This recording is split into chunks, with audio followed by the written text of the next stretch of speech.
大家好，踏入2026年1月，祝大家今年身體健康，荷包腫脹。不過講開荷包，我相信大家而家最關心嘅，肯定係我手上呢張嘢電費單，同埋政府今年財政預算案到底會唔會再派糖？如果你係60歲以上嘅，又或者你係住喺劏房，拎緊長者生活津貼、傷殘津貼，甚至係低收入家庭嘅朋友，今集呢條片你一定要由頭聽到尾，因為收到風，2026年將會係福利政策整合嘅關鍵一年，特別係針對中電同港燈兩間電力公司嘅補貼，仲有大家傳到沸沸揚揚嘅消費券消息。今集我會同大家做一個毫無保留嘅大拆解，我唔會同你講廢話，直接入正題。首先講講大家最肉赤嘅電費，大家記唔記得2025年尾嗰陣，兩間電力公司公布加價嗰陣，個個都哇哇聲。嚟到2026年，雖然個基本電費叫做稍微穩定咗啲，但係嗰個燃料調整費依然係海鮮價，浮浮沉沉。特別係今個冬天特別凍，大家都開暖氣，跟住嚟緊夏天又要開冷氣，嗰張電費單真係隨時嚇死人。不過好消息係，根據目前流出嘅消息同過往嘅慣例分析，2026年針對基層嘅電費補助計劃將會加碼，呢一點非常重要，大家聽清楚啦。以前好多津貼都係直接扣落戶口就算數，但今年針對幾類特定人群，嗰個玩法有啲唔同。先講中電嗰一邊嘅用戶，如果你係住喺九龍、新界或者離島嘅朋友，中電今年嗰個社區節能基金預計會再次撥出超過2億港元出嚟做支援。大家最關心嘅基層家庭電費補助計劃，今年申請門檻據講會稍微放寬。具體嚟講，邊個有資格攞呢？如果你係65歲或以上嘅獨居長者，或者雙老家庭，即係兩公婆都係65歲以上，又或者你本身係拎緊長者生活津貼嘅，你呢就已經喺個安全網入面啦。另外，如果你持有殘疾人士登記證，或者係領取緊綜合社會保障援助，即係大家都叫嘅綜援，呢個計劃你都係100%合資格。咁呢筆錢有幾多呢？照目前個通脹走勢同電費加幅嚟睇，2026年嘅補助金額，預計每個合資格家庭會有1000蚊嘅電費資助。呢1000蚊唔係俾現金你攞去飲茶，而係直接入落你個電費戶口度扣數。你諗下，1000蚊，如果你係一般小家庭，省啲用，分分鐘夠你交3-4個月電費啦。呢筆數真係小數怕長計。再嚟講講港燈，即係住喺港島區同南丫島嘅朋友，港燈通常都有個弱勢社群電費津貼計劃。如果你係屬於港燈嗰個客戶群，同樣，如果你係60歲以上長者，或者有領取綜援、傷殘津貼，你都要留意啦。港燈個玩法通常係派發現金券或者飲食券加電費回贈。2026年個大方向應該係直接加大電費回贈嘅力度。我預計個金額都會維持喺800到1000蚊呢個水平。但係各位，今次2026年有個最大嘅重點，亦都係好多人忽略嘅，就係針對劏房戶嘅特別支援。大家都知住劏房最慘係咩？就係被業主濫收電費。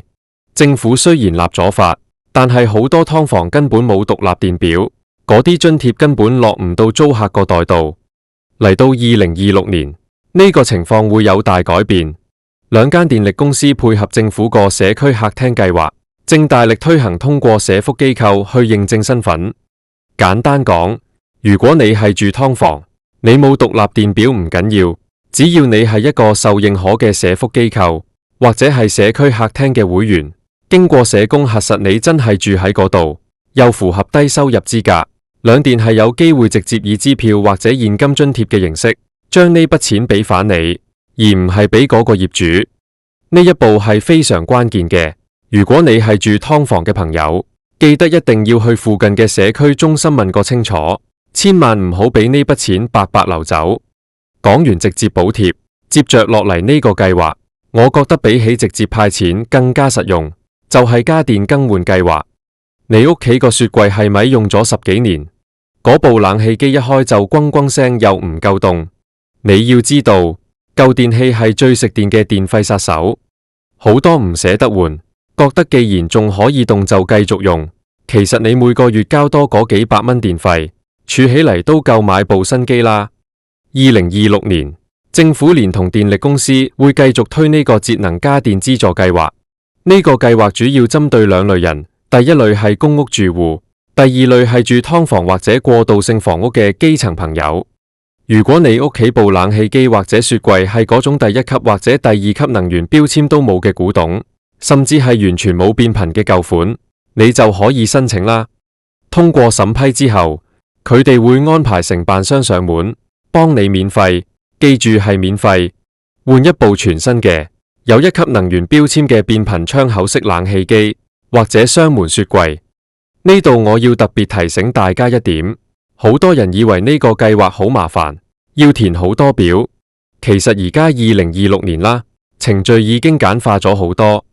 如果你本身已經係長者中心嘅會員，或者係領取緊長者生活津貼嘅，你只要帶齊你嘅身份證明文件，加上最近一張電費單。如果你係劏房戶就帶租約，去你所屬區嘅長者中心揾社工幫手，佢哋已經喺系統入面有連線，基本上按幾個掣就可以幫你做轉介。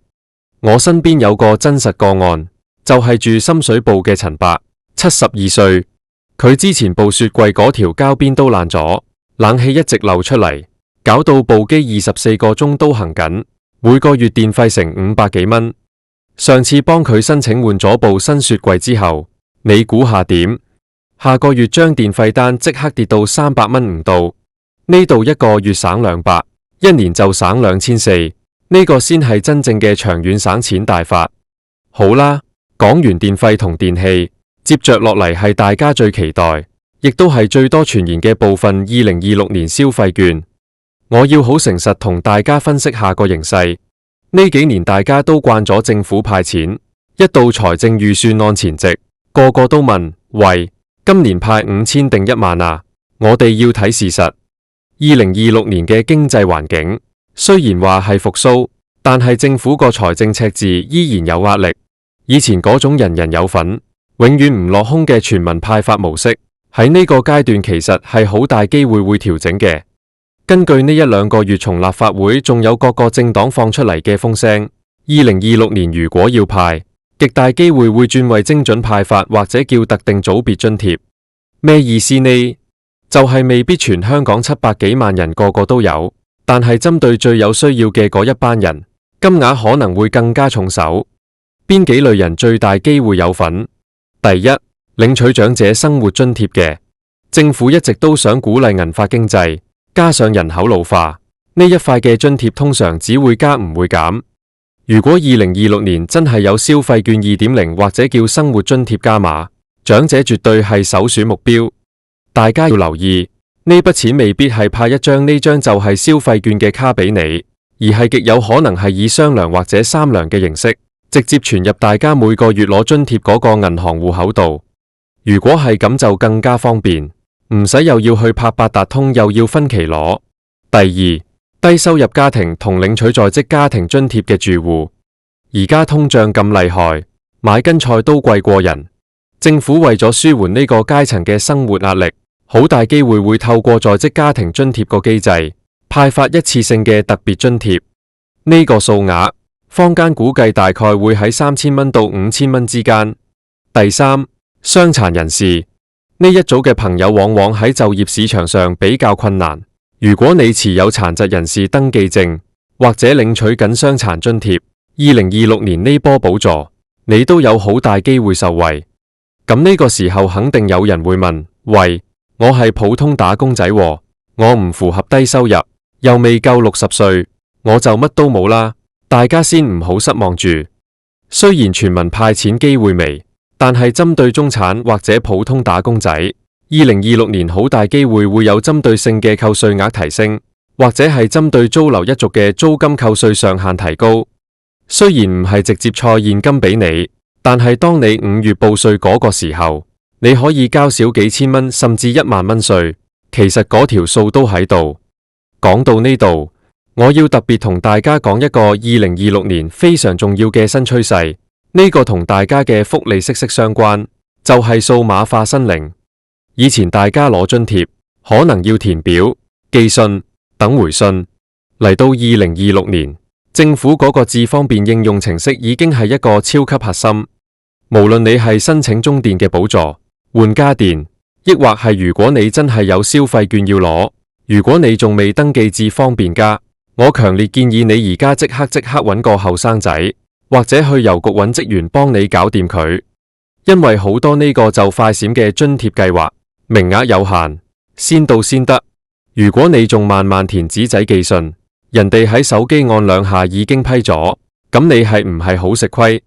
特別係針對，我知你哋好驚用手機，驚按錯，但係你要記住，而家嘅系統已經設計得好簡單，而且好多社區中心都有數碼大使可以幫你。為咗嗰幾千蚊津貼，學下用手機按兩個掣，絕對值得啦。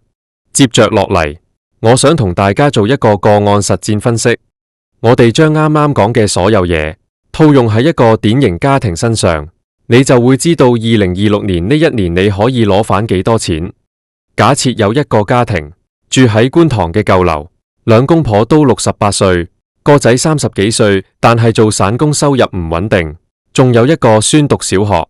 首先，兩公婆68歲，符合長者生活津貼資格。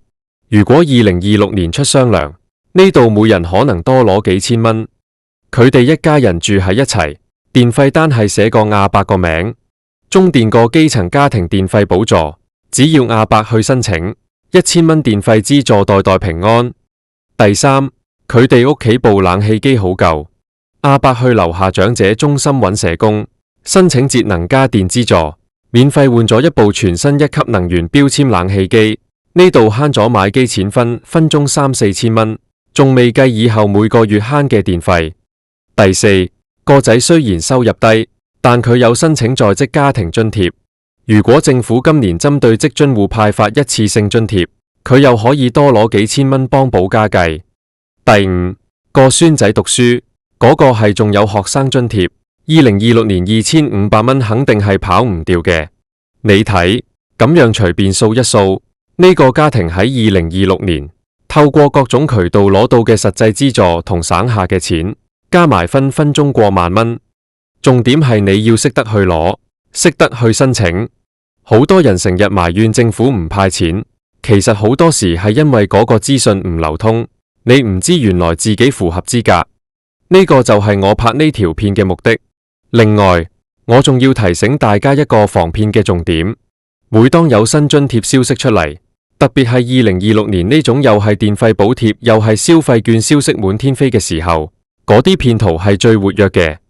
大家一定要記住呢3點。第一，兩間電力公司或者政府部門絕對唔會透過 WhatsApp 或者微信叫你點擊一條唔明嘅鏈接去領錢，絕對唔會。第二，如果有人打俾你，話佢係中電職員或者社署職員，話你有一筆津貼未攞，但係要你先俾個銀行密碼或者轉賬幾百蚊手續費做核實，即刻蓋佢電話。呢個係100%嘅騙局。所有正規嘅申請，一係經過官方 App， 一係你要親自去社區中心或者辦事處交表，唔會私底下叫你轉賬。第三，關於嗰啲代辦中介，市面上有啲人話可以幫你代辦申請呢個嗰個，然後要抽你佣金。各位千祈唔好信，申請呢啲津貼係完全免費嘅。你揾個區議員辦事處，揾個社工，甚至揾你個鄰居後生仔幫手，都好過俾個人資料嗰啲唔知名嘅中介。最後，我想同大家講幾句心底話。嚟到2026年，香港嘅經濟環境的確係變緊，每個人嘅生活壓力都唔少，物價貴，電費貴，租金貴。